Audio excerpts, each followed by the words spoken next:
Hello and welcome everyone to episode 69 of One Piece at a Time, the One Piece read-through podcast where we read and discuss 5 chapters of the One Piece manga each and every week. I'm your host, Derek Bittner, and I'm joined by my wonderful co-host and freelance letterer at Shonen Jump, Brandon Bovia. How you doing, Brandon? I'm feeling pretty cool. It's a low effort joke. I just got out of bed, so I could use some iced coffee, I think. Okay. I have something I could probably hook you up for that. I just offhand. He's a pretty chill dude. Yeah. Well, man, you get ice powers and the ice puns come out like it's just in force. Yeah. It's just like oh my god, it's just like that Batman movie. Oh god.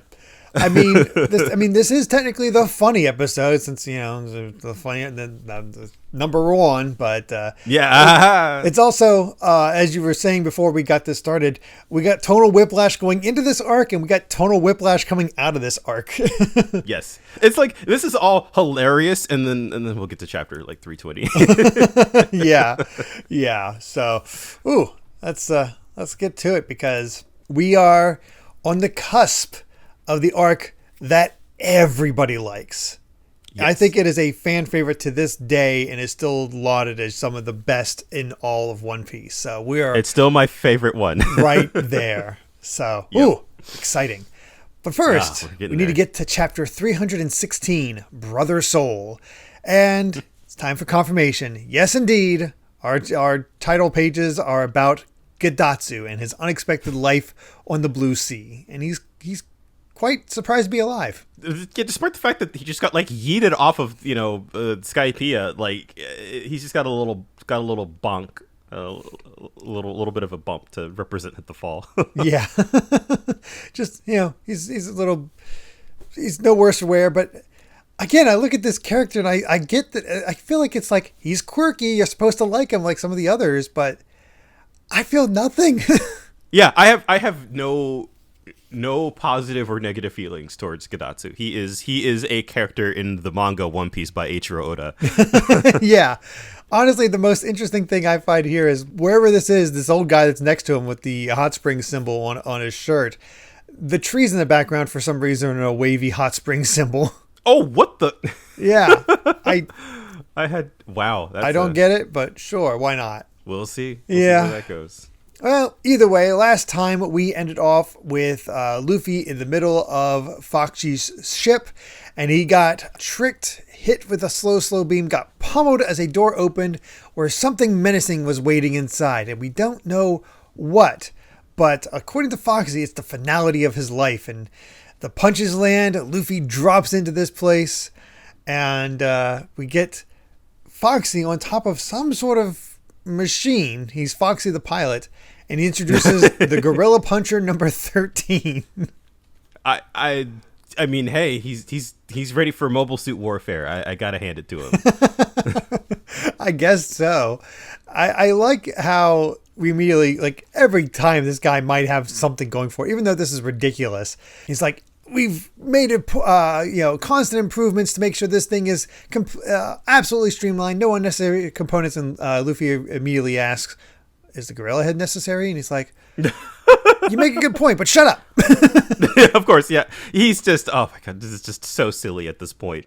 Yeah. And of course, it's the typical thing where you get to this incredibly silly looking reveal, and then you start to see the gimmick all kind of come together, and it's like, okay, no, there's actually, Luffy has to struggle a little bit here. Yeah, turns out there's a mirror behind him that is able to reflect the slow beam.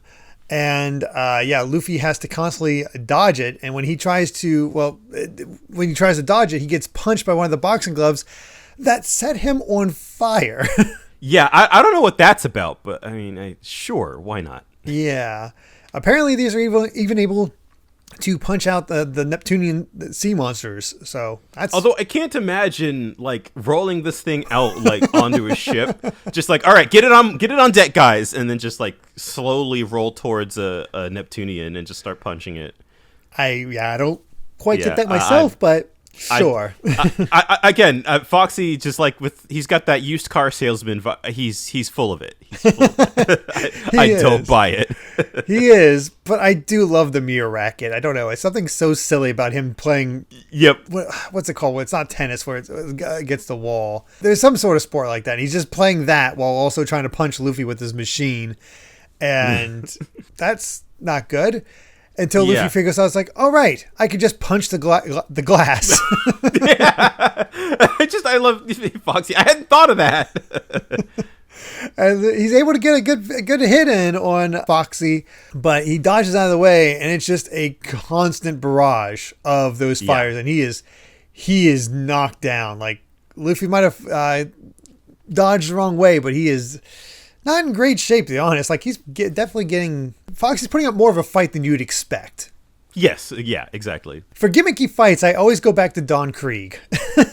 Oh, yeah. And this is certainly doing more damage than Don Krieg ever did.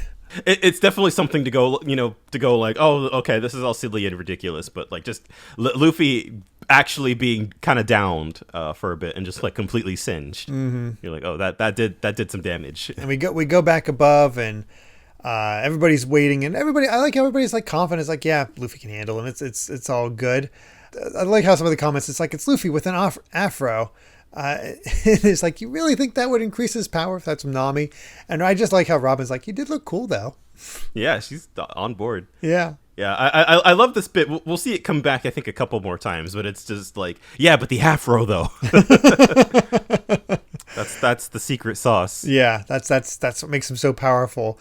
But we get an explosion above deck, and both Luffy and Foxy appear on deck, and Luffy is on the ground, and Foxy is just completely confident above him. They're like, what the heck? How'd he get burned and all that? But Luffy stands up and is ready to keep going. It's like so impactful that even Foxy's crew starts cheering for him. Yeah, that I love that Foxy's crew at this point is just like completely on board as well. They're just like, wow, he's doing great. Mm-hmm. We see the reveal of a slow beam sword, which I believe he really is a Gundam pilot. Yeah, he is. And he's able to use this on Luffy, which binds his arms and legs with how it all works, and just starts unleashing his Megaton Ninetales Rush. And Luffy just keeps getting pounded again and again, but standing back up. And he's like, is this the power of the afro? The way that he's bringing himself back up, and we'll get to it on the next page, but it's just like, it really does feel like something out of a boxing manga, where you're just like, he just won't go down! We are definitely going like Hajime no Ippo with a lot of this. Yeah, exactly. Oh my gosh. But every time he just keeps getting back up. He was punched through one of the masts, and he just, stands up and looking incredibly beat up, that Nami's looking a little shocked, and even Robin's like, yeesh. Yeah. He's like, I won't lose a single member of my crew, even if it kills me. And that's how we end the chapter. That's the heart of it all. I think that's I already used this word, but it's the secret sauce that makes this sequence work, I think. Yeah. And it is just like power friendship, but it is so core to like Luffy's identity. That it really sells the idea that, like, at this point, there's no gimmicks. Like, Luffy's just getting his butt beat, and it's just like he's going to get up over and over again to protect his friends. Yeah, and you know what? Thematically, it ties into the later chapters of all this. Yeah. Oh yeah, absolutely. You don't think about it at the time at all, but as we get to later, our Ice character does like say, "Can't trust this person." And that's so antithetical to Luffy. And you can see here with how he's fighting to keep all of them. He considers every single one, even Robin, who was formerly a villain and formerly against him. And I'm sure even at this, I can tell from experience, even as a fan, watching this first time, still a little leery of her. He considers her a part of the crew and will not lose her. Exactly. And yeah, it's that drive to the threat of losing any of them. Just like it will push him forward more so than any at this point. Like I said, there's no gimmicks, there's no special techniques. It's just pure grit. Yeah. And I think it works because Luffy's so dedicated to it, and Oda is so dedicated to and consistent about depicting the characters in this way. Mm-hmm. Yeah, Fun stuff. But let's go ahead and get to chapter 317, KO. That's it then. Yeah, it's it. This is it. This is the end of the fight. There's so many fun details in this title page where you got Chopper being hung out to dry, which is just ridiculous. We got Sanji using an alligator or crocodile as a washboard. That's probably the best part to me. And then the other alligators try to eat Zoro's clothes. Yeah. But meanwhile, the other one is just like, yeah, I like Robin. It's a cute one. Yeah. But we get into it, and even the announcer is tearing up. It's like, Luffy just keeps getting beaten down, but keeps getting back up. What is up with this man? And even Fox is like, what kind of man are you? What the heck? Yeah. It's like, all for the sake of his comrades. This is the true meaning of the Davy Back fight. I love seeing like you got Foxy's crew in tears, all cheering on Luffy. It's so good. Yeah, and then Fox is like, "How dare you cheer for my opponent?" Boss. Yeah, we get Foxy trying to see this slow beam sword again. And it hits the afro. I noticed something odd about when it hit the afro, but I couldn't quite put my finger on it. Oh yeah, that's interesting. Yeah, it's a nice little indicator. Yeah. Oh, I hadn't thought about that. Yeah. I noticed it got weird when I got to the afro specifically. It's like, huh. But then we got the finish where Foxy unleashes a cannonball, slow beams it, and then attaches the Foxy fighter. And he's just it took me a second to understand what was going on visually. I was like, oh no, okay, so yeah, he put this little like fox shaped like fighter craft on top of the slowed cannonball. Yes, and he's gonna just he's aiming himself so he can just launch right at Luffy with his fist outstretched. It's so weird. Oh my god. And they're just all saying like, hey, you were hit by the beam only a moment earlier, so dodge as soon as you can move, and this thing won't be able to hit you. And Luffy's like, all right, I can move. And it's not enough because it turns out the Foxy fighter can be redirected, and he just sails on by and just lands a really painful looking punch. Yeah, got the way the afro just like spikes out from the impact. Yeah, he's really good at showing that using the afro to show how hard Luffy was hit. Yep. And then he punches him into the side of the ship, and then jumps off the Foxy fighter, so the Foxy fighter lands into him and just explodes. And it's like, all right, that probably knocked him off. That's probably it. But Luffy is still standing. He's back up. Yep. And it's not like, it's not, you don't want him to lose a crew member, but it's not the stakes of a Neru or a crocodile. But, it's good to see this grit once again. Yeah. And at this point, Luffy finally says, my win. And Fox is like, how? It's not going to happen. And Luffy just goes gum Gatling. And while Foxy does his Megaton Rush, they're punching each other at the same time, going all out. They're just honestly pretty hype, actually. Yeah. I'm actually kind of impressed by Foxy being able to keep up with the Gatling. Yeah. He's not completely worthless. No, I mean, the thing is, Luffy's not really taking many punches from Foxy. Foxy's definitely getting hit. Yeah. But he finally uses a slow beam, and they both stop moving. And finally, Luffy slumps to the ground, which means he's actually able to move. Which turns out he has a piece of a mirror in his glove, which reflected the slow beam back at Foxy. And sure enough, the afro did win the day because the mirror got stuck in it. The almighty afro. Oh, that's so good. We get a brand new Gum move with the Gum flail straight into Foxy's face. And just a satisfying hit. It is. And I love the way he uses slow motion where Luffy just casually walks up on top of the Foxy headpiece. Yeah, headpiece. As we see Foxy's face slowly distort. Yeah. Oh, it's good. From the massive hit. And everybody starts counting down. Again, Robin's just having fun. The crew's even getting into it as they're counting down. And at 0, Foxy goes flying straight away into the air. He's done. And that's it. Yep. Got an explosion. We got the big woohoo. It's like, all right, that's some showmanship right there from Luffy. It's good. It's the pose and just like the final spread just really sells it. It's great. Yeah, that's fun.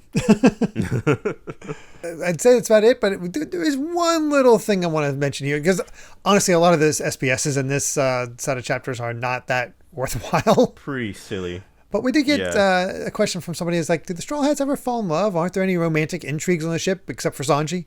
And you're like, of course, they're all in love with their grand adventure. Yes, of course. Which is about the truest answer you could have for this crew, let's be honest. Yeah, absolutely. It's time to move on to chapter 318 to get some closure. And Gadatsu tries to go in the window of this guy's house, I guess. Yeah, because he just doesn't understand. I mean, they have doors in Skypiea. Yeah, they did. In this, all right.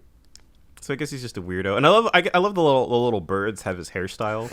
Yeah, that's something else.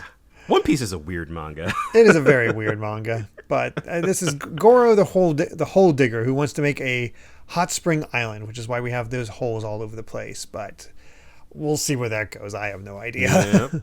But yes, we get the conclusion. Yeah, Foxy got flung into the air, and naturally he lands in the water.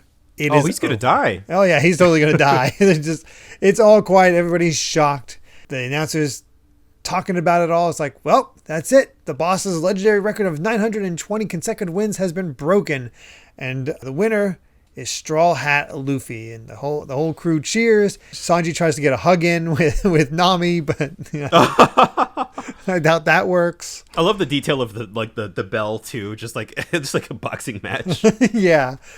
And Foxy's crew is completely thrown off by this, and in fact, they're also in a rush to go save Foxy that they cause the audience seats to collapse into the water as they go rush to get him. I mean, it's impressive that they built it that fast in the first place, but I guess that's the shoddy craftsmanship for you. Yeah, I guess so. But yeah, we have some time pass, and Luffy wakes up all bandaged up from Chopper. It's just like, where's the Afro power now? Nami's like, I love Sanji's like, Nami, you shouldn't diss afros. There's something funny about like Sanji specifically being the most, other than Usopp being the most into it and just being like, oh yeah, I feel the power of the Afro. Sanji is like the next goofiest. Like I think it goes Usopp, Chopper, Sanji as far as goofy.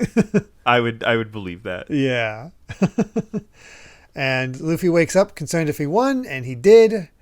And again, you get these nice little smiles from the entire crew. It's just all kind of fun to see. He's just again the way a couple of pages ago where he's just emphasizing that line that I won't lose a single member of my crew even if it kills me. Mm-hmm. And to see him to wake up and to know that everybody is here,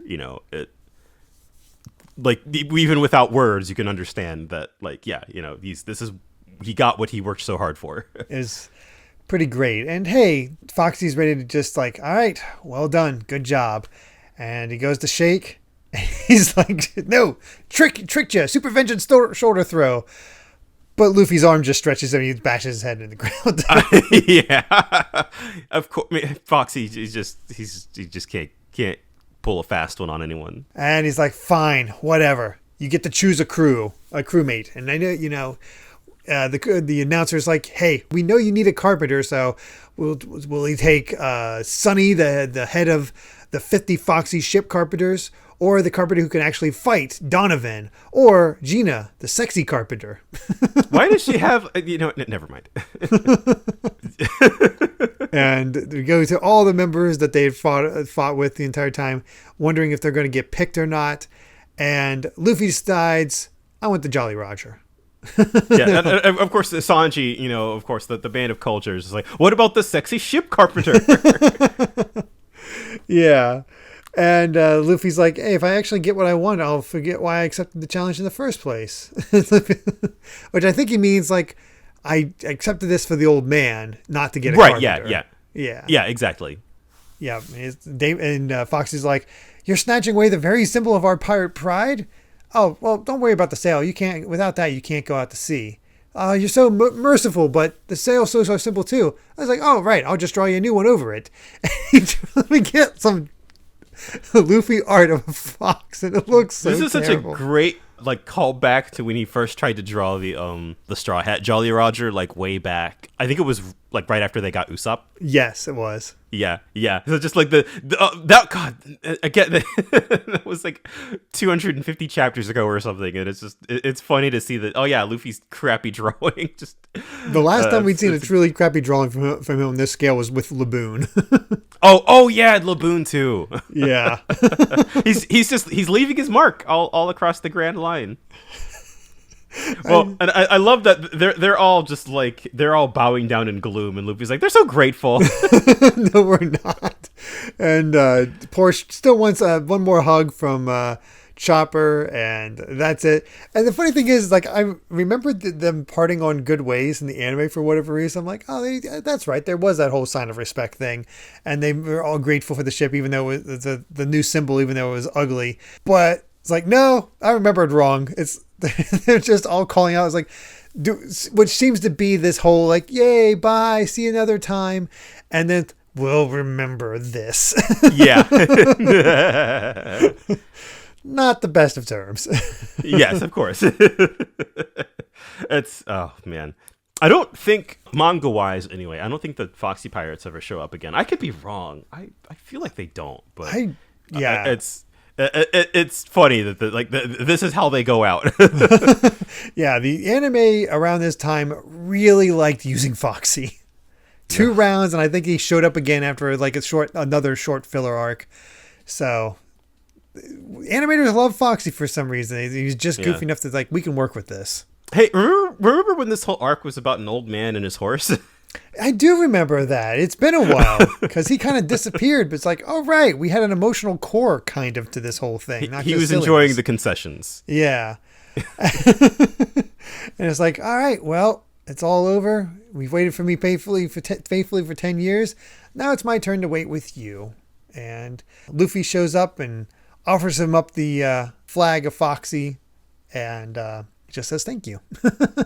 They're all taking care of each other, and it's unfortunate we can't really help you because with it all being one island, we don't really know how to navigate it. Yeah, the log pose can't get there. Yeah, so it's like, don't worry, I'm very patient, and he goes to head back inside to get some stuff since they're all welcome, and like, please no more cheese.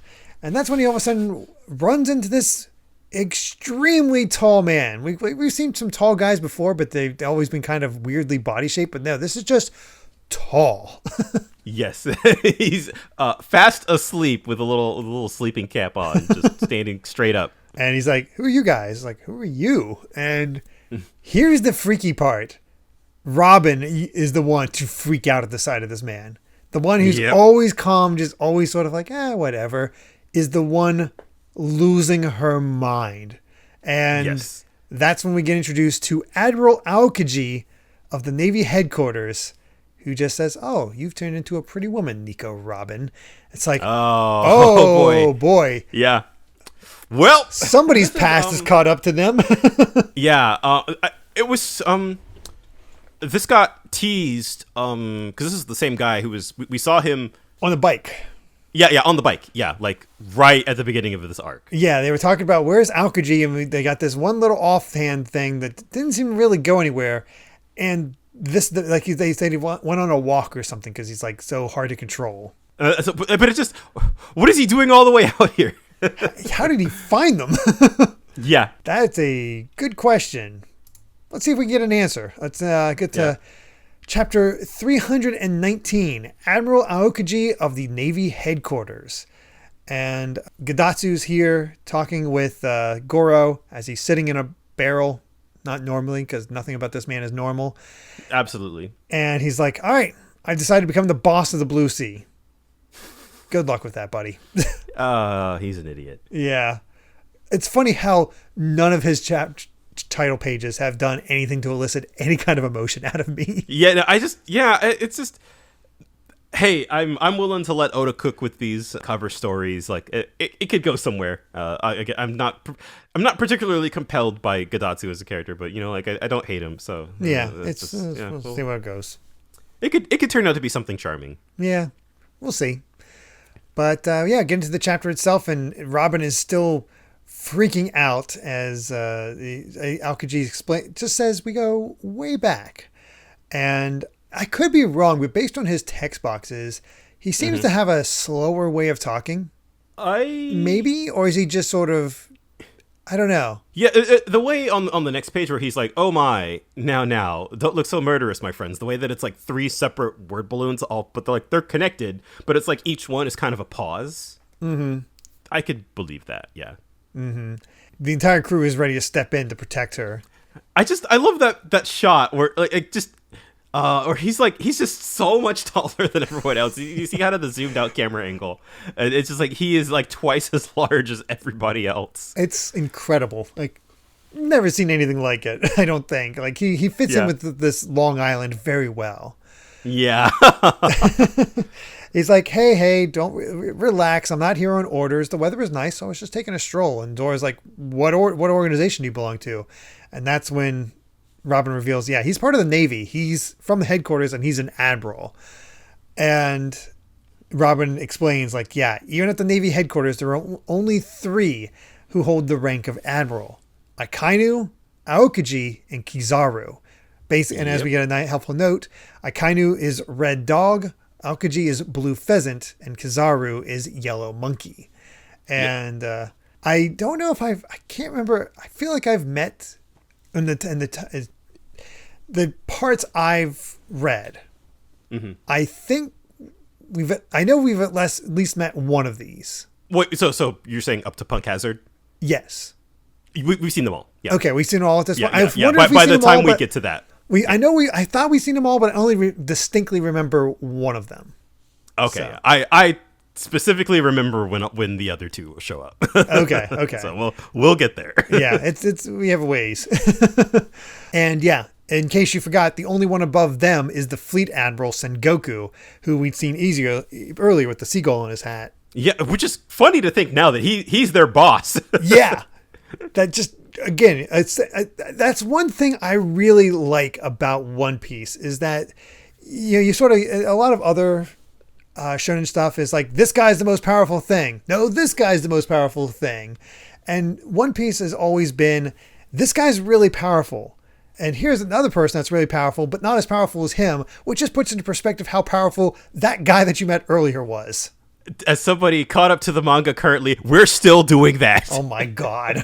We are still doing, hey, now you have context for how strong that other guy that you met like hundreds of chapters ago is. That is ridiculous. It's the thing, that like, something like, say, like I feel like we always use Dragon Ball as our example to punch down to, so I'm sorry to Dragon Ball as the originator for all of these shonen manga tropes. But it is just like, in a lot of other manga, you're like going up the pecking order. So that means that like, oh yeah, that last guy that you met, he's trash. Like, he doesn't matter anymore.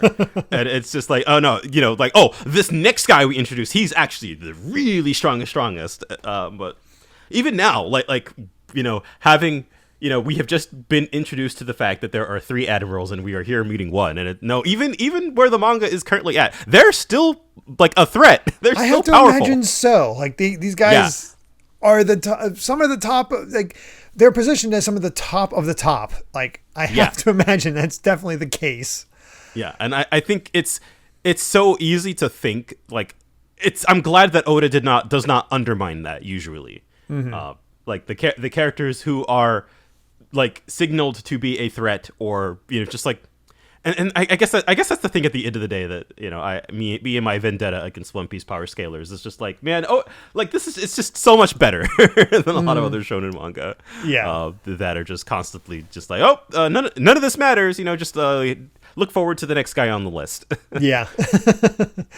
Oh man, but the world government calls those 3 the ultimate military force. Yeah. And it's like, oh my gosh. And Usopp immediately points out, like, shouldn't you be going after bigger pirates with bounties of several hundred million on their heads? Just go away. And he just ignores him and says, oh, hi now. Looks at Nami. He's like, oh, here's another curvy hottie. Free tonight? Free tonight? Yeah, that is. Sanji immediately takes offense. This is, I think, my favorite bit of dialogue from Aokiji here. Where he's just kind of like, he's trying to like, hey, whoa, I said I was taking a walk. Don't get so upset. And then this next line from him is like, besides, you guys are, I forgot. Never mind. And that's the thing. Forgot what he was going to say. We got this outright fear from Robin, and this guy's as goofy as any other character. Exactly. Yeah. It's just like. Even Usopp questions like, there's no way this is a Navy admiral. It's like, hey, don't ever judge a person by looks alone. It's, hey, my motto in the Navy is lazy justice. Yeah. Oh gosh, it's like, I'm tired of standing. I'm gonna lay down. And I was like, I don't intend to capture you, so don't worry. I just came to verify Nico Robin's whereabouts after she disappeared from Alabasta, and so I expected she was with you guys. So I'll report to headquarters, but since you're at another member with a price on their head, the total bounty of your crew, let's see, 100 plus 100 million plus 60 plus 79. It's a big amount.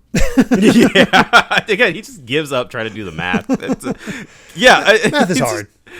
It really is. Like, it's such a great gag because, again, we're seeing Robin just like completely lose it. He's over here just kind of like, I don't know, man. Yeah, it's definitely setting off Luffy. He's like, he's like, he's a super strong Navy man. Like, you probably shouldn't do that. It's like, wait, we're not gonna let him take Robin. I'm not letting him do that. He's like, no. I told you, I'm not gonna do a thing. I'll beat the crap out of him. And he's like, hey, just go away, leave. I don't want you around. Yep. He's like, fine, I'll leave. But before that, I was listening earlier while I was asleep. And he's like, I'm a light sleeper, so I heard most of your conversation. Prepare to move out immediately. And Luffy's like, hey, don't listen to this guy. He's with the Navy. I love this bit. Isn't that a good thing? I love like the 3-panel pause. It's just like, he's with the Navy. Oh, right. Yeah, we're the bad guys. Which is a good point. Like, I love that they have that pointed out. Like, oh, right, that is a thing. Hey, he's going to help you. It's like, that's impossible. It's like, well, you got to go 3 islands from here if you want to catch up with your people.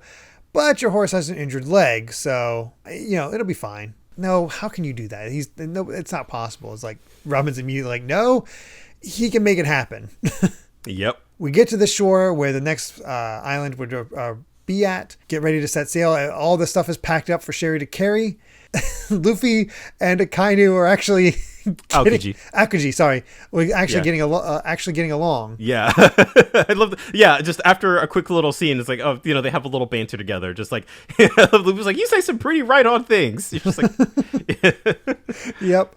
And he steps up to the water, and all of a sudden, the master of these seas, a giant sea beast, shows up wanting to eat him, and doesn't even look up.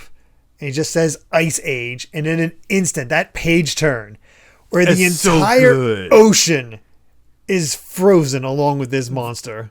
Again, and just like the scale of it, like they are tiny here in this little spread. And it is just like the ocean as far as you can see, not to mention the giant Neptunian, just frozen ice. Yeah. Like, dear God, what a display of power. Again, and it's fun, of course, they immediately catch on, he's got devil fruit powers. It's funny, like, with some characters, it is kind of a build-up, sometimes like a several-year build-up. But no, with this guy, it's like, okay, yeah, AOKIJI, blue, he's got ice powers. Right. It makes you wonder what the powers of the other two are, because we already have fire for red, and we already have lightning for yellow. So what are those two capable of doing? Very true. Yeah, he has ice still all over his body and whatnot. It's like, this will hold for a week. Visual. Oh, it looks awesome. Yeah. But yeah, it's like, it'll hold for a week. No pun intended. Take a leisurely walk. Oh, right. Damn puns. You can't help it. Yeah, and I caught myself. I was like, oh, I didn't mean it that way. This old man will be able to cross the sea and see her friends after 10 whole years. He thanks them. It's a miracle. And bundles up and it's like, all right, I'm heading out. Stay well. Take care. bye. It's a really nice resolution to all of this. Yeah, it was. It's like, all right, worked out for the old man. We got this weird threat of a guy, but he seems cool. And they're walking past, and he's sort of laying down. He's sort of scratching his head, thinking, it's like, what do I do? And all he says is, how can I describe it? You're just like your Gramps, Monkey D. Luffy. You're wild and you have no self-control. And Luffy freaks out at the mention of Gramps. Right, yeah, which is, I think, the first time that Luffy has a grandpa. Yeah, I mean, it makes sense that Luffy has a grandpa, but we've never seen much of Luffy's family. It was always just him at the village. We got Ace as a brother, but apparently his grandpa's around, and somehow AOKIJI knows him. Yeah, it's because that was what he said when they were like, oh, where'd AOKIJI go? And he's just like, he had like holding the wanted poster for Luffy, and it's like your whole family, it's just a mess. Yeah, and so he did say that. Now we thought it was Ace, but he's actually talking about. Well, maybe still be talking about Ace, but he's talking about his Gramps as well, apparently. Yeah. And that's when we get the switch flipped. It's like, I owed a debt to your grandpa a long time ago. I came here to get a glimpse of Nico Robin and you, but I changed my mind. Maybe you guys had better die now. Which, after just seeing what he could do, froze an entire ocean, and then it's just kind of like, time to die. Yeah, it's like, oh no, this isn't good, because he seemed cool and just sort of like, I'll let you guys go. I don't need to worry about it, though I'm lazy. And they didn't even really do anything. Like, they didn't display anything. It's just all of a sudden he decided, it's like, no, he's related to his grandpa. This might be too much of a threat. Yeah. That's all we really get from that. And that's a bit worrying. So a little bit. Yeah. So let's get the 320 with ultimate military force. And for now, despite wanting to take over the Blue Sea, Gedatsu is instead digging with Goro, and he's forgetting to breathe. I think, is this because like the atmosphere is different? So like Gedatsu is having to exert himself in a way that he's not used to. Because I don't know. Like it's either that or it ties into his gimmick of like he's staring so hard that his eyes are in the back of his head, or that's true too. He's just he wants to talk, but it's only his thoughts coming through, and he doesn't realize he's not actually talking. That whole thing. Right. Yeah. I completely forgot that's what his gimmick was. Yeah. It's all right. Yep. That's all I can really say about this Gedatsu. It's like, all right, sure. Mm-hmm.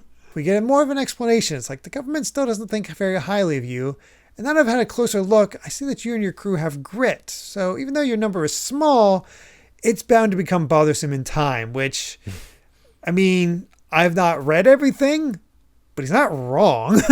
Yeah, I think to clarify his first line where he says, like, the government doesn't think very highly of you, I think he probably means more, because that to me sounds like that they just don't like them. They don't like the Straw Hats, which they're pirates, duh. But I think it's like that they don't think that they're a big deal currently. Yeah, they're not a threat. Like they came up out of nowhere suddenly, especially by taking out Crocodile, but it's still not a major threat comparatively. Like, obviously the bigger deal is this whole attempted meeting between Shanks and Whitebeard. Yep. He's like, yeah, I know all the details from the first bounty on the head to your many exploits and how quickly your strength has grown. I've faced many ruthless villains over the years, but you guys are starting to scare me. It's like, although it's funny that he says that, because I don't think the Navy knows that they just got back from the sky. Yeah. I had no idea about that. So from their perspective, it's just kind of like, I think they're specifically talking about Alabasta. Yeah, they definitely are. But the other reason they seem so dangerous is because of Nico Robin, apparently. Yep. Oh, this stuff is fascinating. Uh-huh. And Luffy's immediately like, you are after Robin. I'll kick your butt. Is the switching back and forth. And this is when we've talked about this before, but this is outright saying it. The amount of the bounty doesn't just reflect the strength. There's also the danger level someone poses to the government. That's why a bounty was placed on your head when you were only 8. You were just a child, but you were what a survivor you were, betraying people and escaping unharmed, people you took in and used.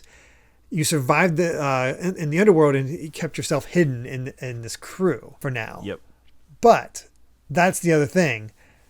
He's mentioning how, like, she is truly a troublesome woman, because every association or every organization she's been a part of has fallen, and yet she's the one to survive. It's just, hey, that's pretty suspicious. Yeah, but that's definitely again just worrying. Luffy in one word, it's just like, we don't care about the past, and that is just like, true. He knows nothing about Nami's past other than a few things here and there. He doesn't really know much about the past of most of his crew, to be honest. Right? Yeah. I mean, right, and that, I feel like, again, that's that consistency in character writing with Luffy, and just the way way back in Arlong Park, where he just like they were doing the whole like, oh yeah, let me tell you all of the backstory with Nami, and then Luffy just like leaves. It's like, I don't care. Before we move on, I did want to bring attention to one other little bit of dialogue from the previous page, where AOKIJI says that he doesn't have anything against her, and if he has any connection at all, it's that he wants let Robin get away. Which is it's interesting. There are allusions to the kind of relationship that these two characters had. Because it's clearly it's not the first time they've met. I mean, we knew that right from the get-go, but... Missed that bit of dialogue, but yeah, it's... Robin has enough at this point. Yeah, just going straight for the jugular. Yep, Trenta Fleurs, and it's like, oh, guess I said too much. I thought you'd be a little wiser. And she does the clutch, and you see his literal back break, and he shatters into ice. Yeah, which is pretty raw. Oh, yeah. But then he reforms out of the ice, and that's such a threatening pose when he's standing up because he's so big. He's so big. It's seeing him just like kind of kneel over it. He's still taller than everyone else. Mm-hmm. The thing is, it's the Logia powers are so fascinating. Like, he could absolutely destroy Crocodile. Not a doubt in my mind. Ace, I think he'd struggle with. Yeah, there is kind of like this whole elemental matchup thing. Yeah. And, Luffy was specially designed to take on Ineru because of electricity. Yeah, that's the thing with all of the Logia powers we've seen so far, is that like they're so busted that you can't hit them, and if you break apart part of their body, they'll just like, well, my body is just like the element, so it'll just like snap back on. Right.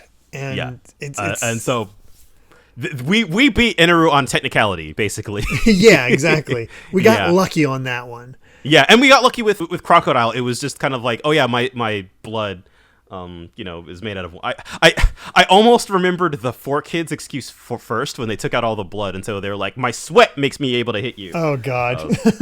But yeah, it was Luffy's blood that got past Crocodile's invulnerabilities. So it is just kind of like every time you meet a Logia Devil Fruit user, it's just like, well. Yep. Crap. How are we going to do that? How are we going to deal with this? Especially because he just grabs some blades of grass, throws them out, and freezes them into an ice saber. Yeah. And he's going to take her on. He has like, I no intention of taking your life. And I think it's very pointed that Zoro is the first one to step in.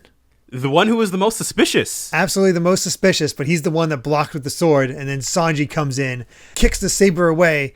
Luffy goes in and does his gum bullet straight to the chest, but he's ice, and he just starts freezing Sanji's leg, freezing Zoro's arm, and freezing Luffy's hand. And all three of our strongest, all three of our strongest members down at once. Yeah, the oh boy. Yeah, and Chopper's freaking out. It's like, I gotta get to them right away. That frostbite, their arms and legs will rot. Yep. And AOKIJI is just like, you've met up with some fine comrades. However, you're the same old Nico Robin. And she's like, no, and then he just kind of hugs her almost. Yeah. And freezes her solid. And yeah. Like, damn. Yeah. And then again, just pointing out, the AOKIJI just like, hey, if she breaks, she'll die. Yeah. And she'll be fine and still be alive when she thaws. But if I do this, and he goes to acts like he's going to punch her. Up a punch. And Luffy, with the save, like, that's such an awesome save. Whew, like the worry here. And again, the save from Usopp, where he's going to stomp on her and him, and Usopp is able to run in and grab her. And then just, wait, my boy Usopp, just standing up against an admiral. Yeah, and Luffy immediately calls out, get to the ship, do what you can to save Robin, and there goes Chopper and Usopp. And even Nami steps in Yeah, which I was surprised. Again, like they're all just like trying their best against this guy. They're all everybody's stepping up. And he just keeps insisting that the world isn't better off without that woman, which what is up with that backstory? That is the big question. Like what is going on here? We're finally getting allusions to what Robin's past was, and it sounds like it's some pretty deep stuff. Mm-hmm. If an admiral is showing up that just like the world is better off without that woman.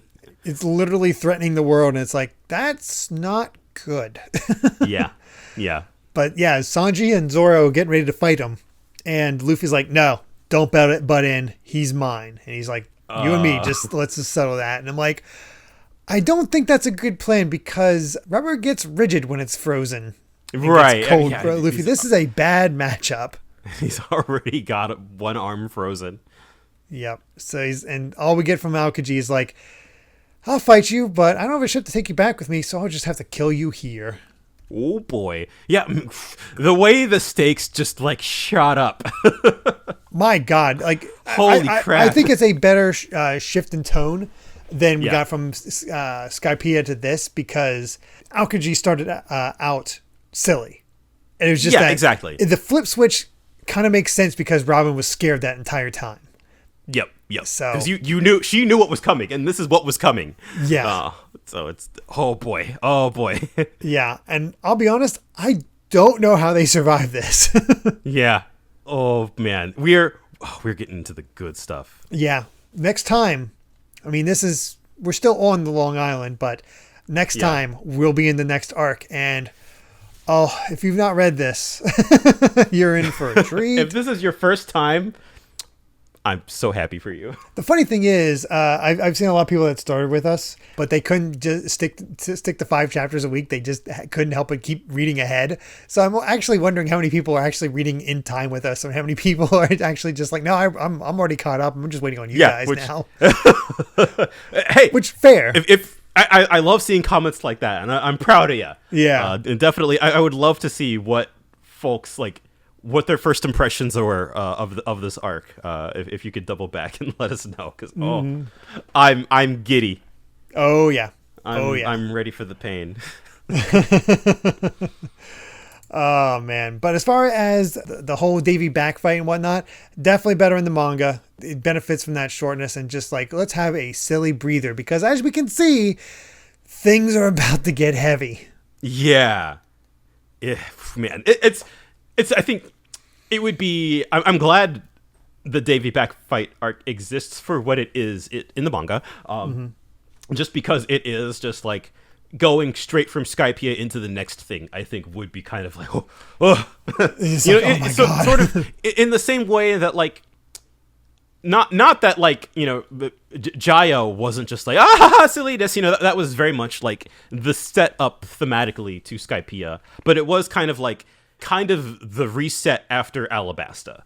Yes, that's very true. And I think getting the crew doing their own thing without VV, and just like, okay, let's get back to basics here.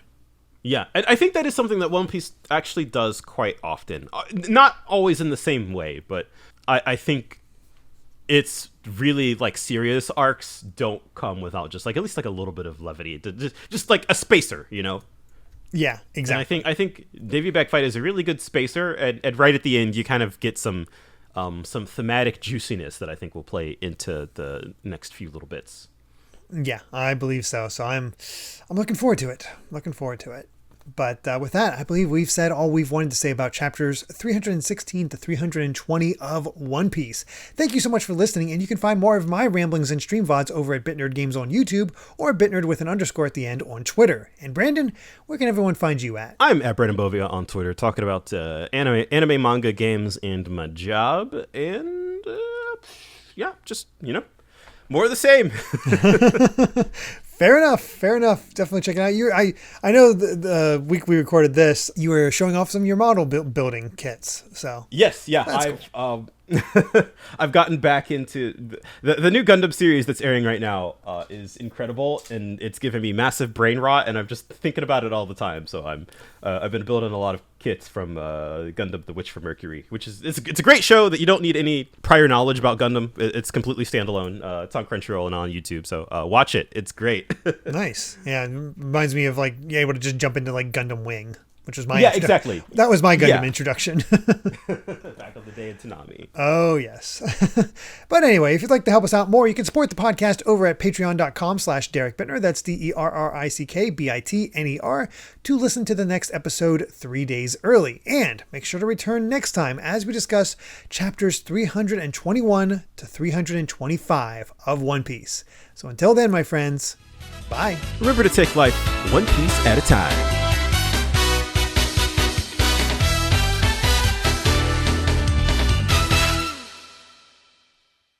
Maybe I should just kill you.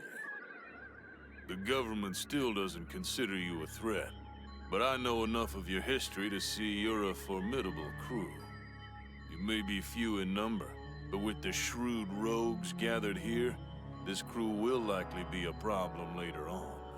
Considering the circumstances regarding your initial bounty, the numerous daring actions you've taken, and the speed of your overall progress, I've fought outlaws for most of my life, but thinking about how you'll turn out scares the hell out of me.